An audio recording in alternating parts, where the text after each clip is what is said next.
नमस्कार दोस्तों, स्वागत है हमारे YouTube चैनल में। फ्रेंड, इस वीडियो में हम फिजिक्स का एक बहुत ही महत्वपूर्ण चैप्टर है प्रकाश। दोस्तों, प्रकाश पर ऑलरेडी हमने एक वीडियो बना रखा है जिसमें हमने प्रकाश के परावर्तन को डिस्कस किया था। दोस्तों, इस वीडियो में हम प्रकाश के अपवर्तन को जानेंगे। तो पहले आप पार्ट 1 को देखें, उसके बाद इस वीडियो को देखें। तो चलिए स्टार्ट करते हैं हम प्रकाश के अपवर्तन से, यानी रिफ्रैक्शन ऑफ लाइट। दोस्तों, क्या होता है प्रकाश का अपवर्तन? चलिए, जब प्रकाश किरण एक पारदर्शी माध्यम से दूसरे पारदर्शी माध्यम में जाती है तो वह अपने पथ से विचलित हो जाती है। इसी घटना को प्रकाश का अपवर्तन कहते हैं। चलिए दोस्तों, इसे हम डायग्राम की मदद से समझते हैं। हमने स्क्रीन पर दो डायग्राम ले रखे हैं, डायग्राम 1 और डायग्राम 2। डायग्राम 1 में हमने दो माध्यम ले रखे हैं, वायु और कांच। वायु को हमने ऊपर रखा है और कांच को नीचे। दूसरे डायग्राम में हमने कांच को ऊपर रखा है और वायु को नीचे रखा है। चलिए अब हम इनसे एक किरण, प्रकाश किरण गुजारेंगे, देखते हैं क्या परिवर्तन होता है प्रकाशिक किरण में। चलिए सबसे पहले हम डायग्राम फर्स्ट में देखते हैं। दोस्तों, हमने एक किरण गुजारी, किसी प्रकाश स्रोत से एक किरण वायु में ट्रेवल करती हुई कांच के तल पे टकराई। जिस पॉइंट पे ये टकराई, इस पॉइंट को बोलते हैं हम आपतन बिंदु, पॉइंट ऑफ इंसिडेंस। और जो किरण दोस्तों आई थी उस किरण को बोलते हैं हम आपतित किरण। जिस पॉइंट पे टकराई, यहाँ से हम एक अभिलंब खींच लेते हैं, एक रेखा खींच लेते हैं लंबवत, इसे हमने अभिलंब नाम दे दिया।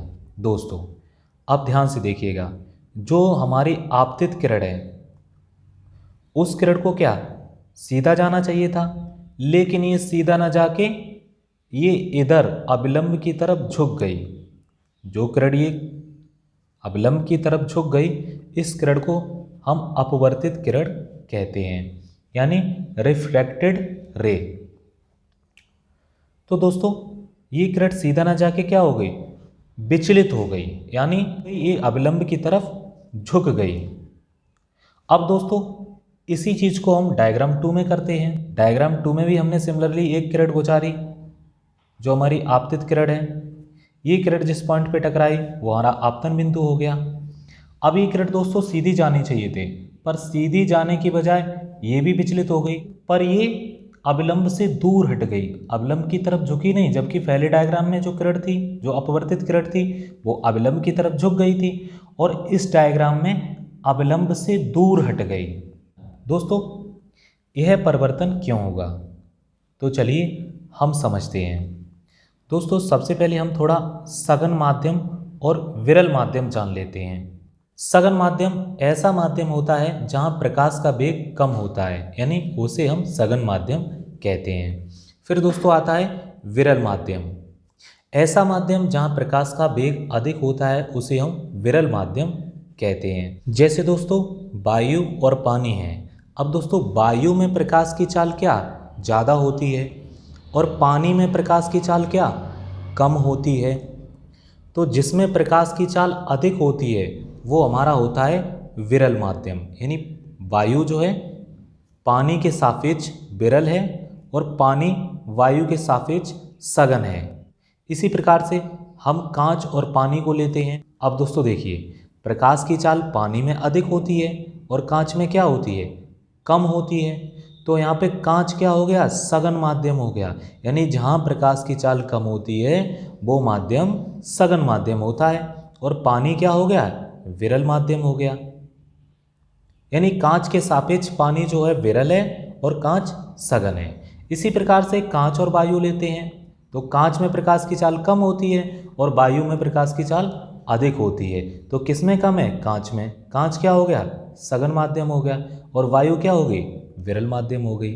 तो इस प्रकार से हम सघन और विरल माध्यम को समझ सकते हैं। चलिए दोस्तों अब हम वापस चलते हैं अपने डायग्राम्स पर। दोस्तों पहले डायग्राम में क्या हुआ था, किरण वायु में पहले ट्रेवल कर रही थी, यानी पहले विरल माध्यम में ट्रेवल कर रही थी, और विरल से फिर किस में आई, सघन माध्यम में आई, यानी कांच में आई। तो क्या हुआ, ये अवलंब की तरफ झुक गई। और दूसरे डायग्राम में पहले सघन माध्यम में ट्रेवल कर रही थी, बाद में विरल माध्यम में आई, यानी कांच से वायु में आई। तो क्या हुआ, जो किरण है हमारी अविलंब से दूर हट गई।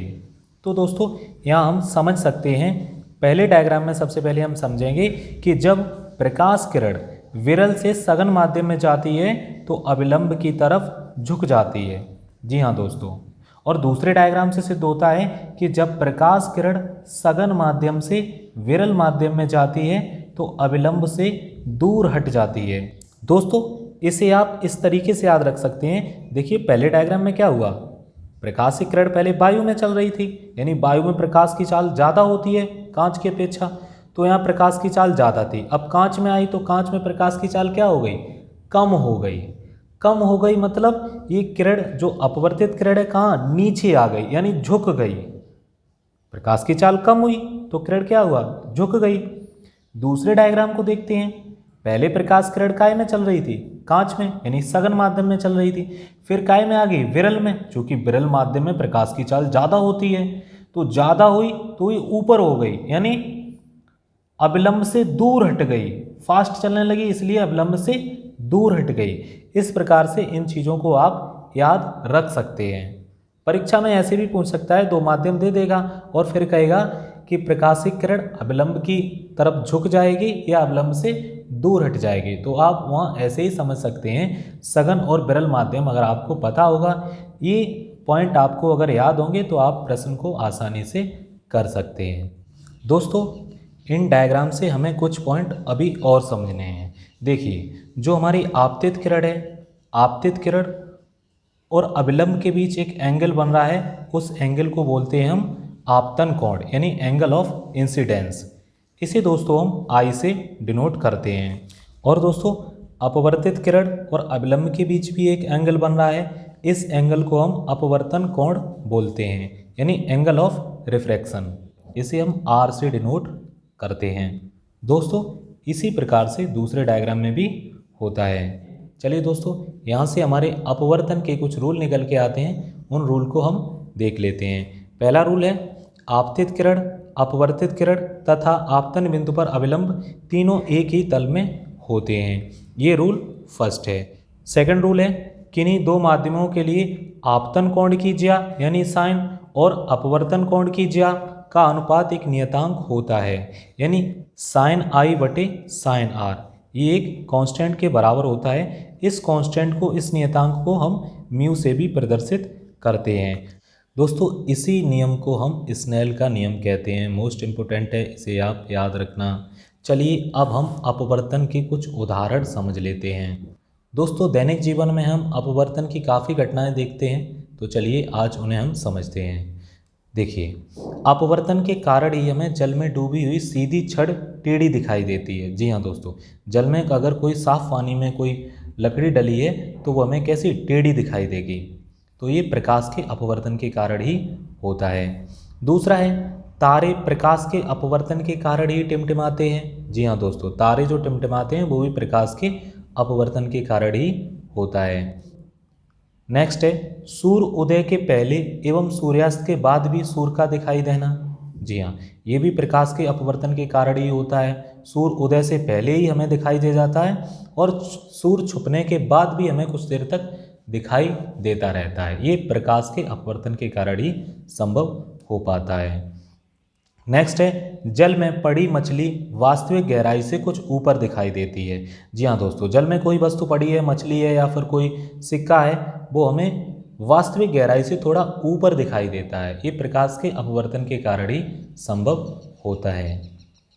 चलिए बढ़ते हैं आगे। अब देखते हैं हम क्रांतिक कोण को, क्रिटिकल एंगल को। दोस्तों क्या होता है क्रिटिकल एंगल? देखिए दोस्तों, अभी अभी हमने प्रकाश के अपवर्तन में समझा था कि जब कोई किरण दो माध्यम से गुजरती है तो अपने पथ से विचलित हो जाती है। बस ऐसा ही यहाँ समझना। देखिए यहाँ हमने दो माध्यम ले रखे हैं, ऊपर सघन माध्यम है और नीचे विरल माध्यम है। आप कुछ भी समझ सकते हैं। सघन माध्यम में चाहे आप कांच ले सकते हैं, नीचे मान लीजिए हमारी वायु है। अब दोस्तों यहाँ से जो हमारी आपतित किरण आएगी, इसका एंगल जो है आई है। अब ये क्या होगी, जब वायु में जा रही है, विरल माध्यम में जा रही है, तो अविलंब से दूर हट जाएगी, यानी यहाँ तेज तेज चलेगी तो अविलंब से दूर हट जाएगी। दोस्तों आई का जो मान है कम होगा और आर का मान ज़्यादा होगा। कोण आई, क्योंकि ये सीधे जाने के बजाय दूर हट गई, इसलिए आर की वैल्यू ज़्यादा होगी। अगर दोस्तों हम आई के मान को बढ़ाएंगे तो आर का भी मान बढ़ेगा। दूसरे चित्र में समझते हैं, हम आई के मान को इतना बढ़ा दें, आई के मान को इतना कर दें कि जो आर की वैल्यू है वो 90 डिग्री हो जाए। बस दोस्तों, इसी कंडीशन को हम क्रांतिक कोण कहते हैं, यानी क्रिटिकल एंगल कहते हैं। दोस्तों किसे कहते हैं? आई को क्रिटिकल एंगल कहेंगे। यानी हम कह सकते हैं आई के उस मान को क्रांतिक कोण कहते हैं जिस मान पर आर 90 डिग्री हो जाए। इसे सी से प्रदर्शित करते हैं। जी हाँ दोस्तों, इसे हम आई के बजाय सी से भी प्रदर्शित कर सकते हैं। तो ये होता है क्रांतिक कोण। चलिए दोस्तों, अब हम समझते हैं आगे पूर्ण आंतरिक परावर्तन, यानी टोटल इंटरनल रिफ्लेक्शन। ये क्या होता है दोस्तों?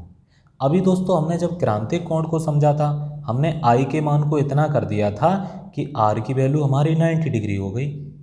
अब दोस्तों आई के मान को थोड़ा हम और बढ़ा दें, यानी जो क्रांतिक कोण है उससे भी ज़्यादा कर दें, तो दोस्तों देखिए क्या होगा। अब ये किरण क्या विरल माध्यम में जा पाएगी? नहीं जा पाएगी। अब ये जब हमने आई के मान को क्रांतिक कोण से ज़्यादा कर दिया तो आर का भी मान बढ़ेगा, यानी आर का मान अब 90 डिग्री से ज़्यादा हो जाएगा। और जब आर का मान 90 डिग्री से ज़्यादा हो जाएगा तो ये जो अपवर्तित किरण है, ये अपवर्तित किरण विरल माध्यम में न जाके सघन माध्यम में ही वापस लौट जाएगी। इसी को दोस्तों हम पूर्ण आंतरिक परावर्तन कहते हैं। यानी आपतन कोण का मान क्रांतिक कोण से अधिक हो तो प्रकाश विरल माध्यम में न जाकर सघन माध्यम में ही वापस लौट जाती है। इस घटना को प्रकाश का पूर्ण आंतरिक परावर्तन कहते हैं। दोस्तों पूर्ण आंतरिक परावर्तन की कुछ शर्तें हैं, यानी ये तभी संभव है जब प्रकाश सघन माध्यम से विरल माध्यम में जा रहा हो। जी हाँ दोस्तों, प्रकाश जो है डेंस मीडियम से रेयर मीडियम में जा रहा हो, तभी प्रकाश का पूर्ण आंतरिक संभव है। तभी तो किरण अवलंब से दूर हटेगी तभी तो पूर्ण आंतरिक परावर्तन संभव है। दूसरा रूल है दोस्तों, आपतन कोण क्रांतिक कोण से बड़ा हो। जी हाँ, आई की वैल्यू जो है क्रिटिकल एंगल से भी ज़्यादा होनी चाहिए। अब दोस्तों हम पूर्ण आंतरिक परावर्तन के कुछ एग्जाम्पल को समझते हैं। पहला एग्जाम्पल है, जल में परखनली का चमकीला दिखाई देना पूर्ण आंतरिक परावर्तन के कारण ही होता है। जी हाँ दोस्तों। नेक्स्ट है, कांच में बड़ी दरारों का चमकना, ये भी पूर्ण आंतरिक परावर्तन का उदाहरण है। हीरे का चमकना, रेगिस्तान में मरीच का दिखाई देना, ठंडे प्रदेशों में मरीच का दिखाई देना। शरीर के आंतरिक अंगों को देखने के लिए प्रयुक्त टेक्नोलॉजी एंडोस्कोपी भी पूर्ण आंतरिक परावर्तन पर आधारित होती है। ये दोस्तों परीक्षा की दृष्टि से कुछ महत्वपूर्ण बिंदु थे जो आपने इस वीडियो में देखे। दोस्तों नेक्स्ट पार्ट का लिंक आपको डिस्क्रिप्शन बॉक्स में मिल जाएगा। जय हिंद, जय भारत।